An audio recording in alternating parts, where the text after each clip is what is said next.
राम एक साधारण गांव का युवक था जिसके सपने उसकी गरीबी से कहीं ज्यादा बड़े थे।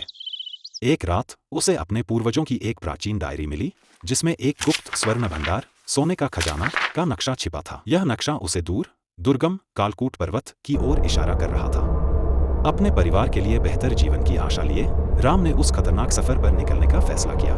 पहला संकट, फुसफुसाता ब्रह्मवन। राम की यात्रा का पहला पड़ाव था ब्रह्मवन, द इल्यूजन फॉरेस्ट।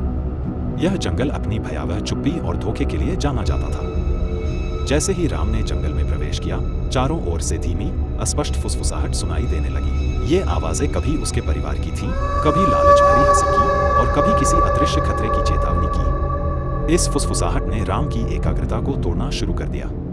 सबसे बड़ी चुनौती थी जंगल का रास्ता। हर बार जब वह किसी पेड़ या पत्थर को निशान बनाकर आगे बढ़ता तो पलटकर देखने पर वह निशान बदल जाता था।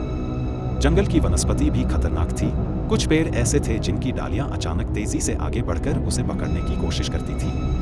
3 दिन तक राम केवल गोल गोल घूमता रहा, जब तक उसने अपनी आंखें बंद करके केवल अपने दिल की धड़कन और नक्शे पर भरोसा नहीं किया।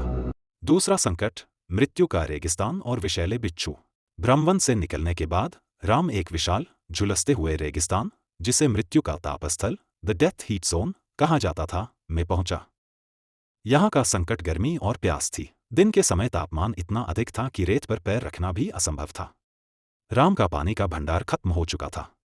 उसे बार बार मरीचिका, मिरेजेस दिखाई देती थी, पानी के बड़े जलाशय, हरे भरे पेड़। लेकिन जैसे ही वह उनके पास पहुंचता, वे गायब हो जाते थे।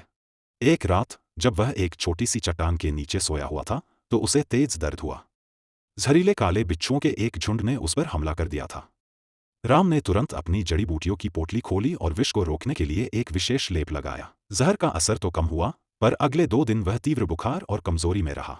तीसरा संकट, कालकूट पर्वत का हिमतूफान। तापस्थल को पार करने के बाद रास्ता सीधे कालकूट पर्वत की ओर गया। पहाड़ की चोटी तक पहुंचना रेगिस्तान से भी अधिक खतरनाक साबित हुआ। अचानक मौसम ने भयंकर रूप ले लिया। राम एक जानलेवा हिमतूफान, ब्लिजर्ड, में फंस गया। बर्फ इतनी तेजी से गिर रही थी और हवा इतनी जोर से चल रही थी कि उसे कुछ दिखाई नहीं दे रहा था। इस दौरान वह एक बर्फीली दरार, क्रेवास, के मुहाने पर पहुंच गया।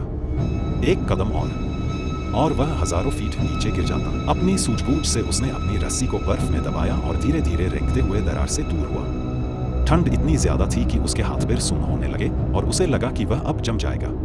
उसने अपने साहस और गर्म कपड़े के सहारे खुद को गर्म रखा और कई घंटों तक तूफान शांत होने का इंतजार किया।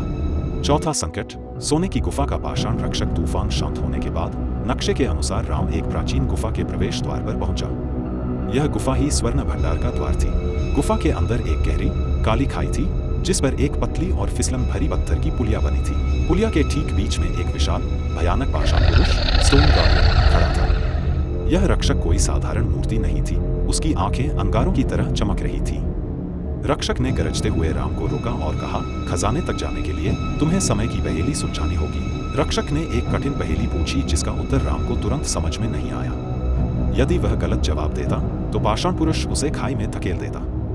राम ने गहरी सांस ली, ध्यान केंद्रित किया और अपनी बुद्धि का उपयोग किया।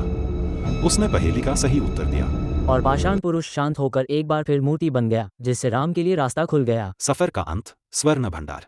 आखिरकार राम गुफा के अंतिम कक्ष में पहुंचा। उसने देखा कि कक्ष सोने के ढेर से भरा पड़ा है।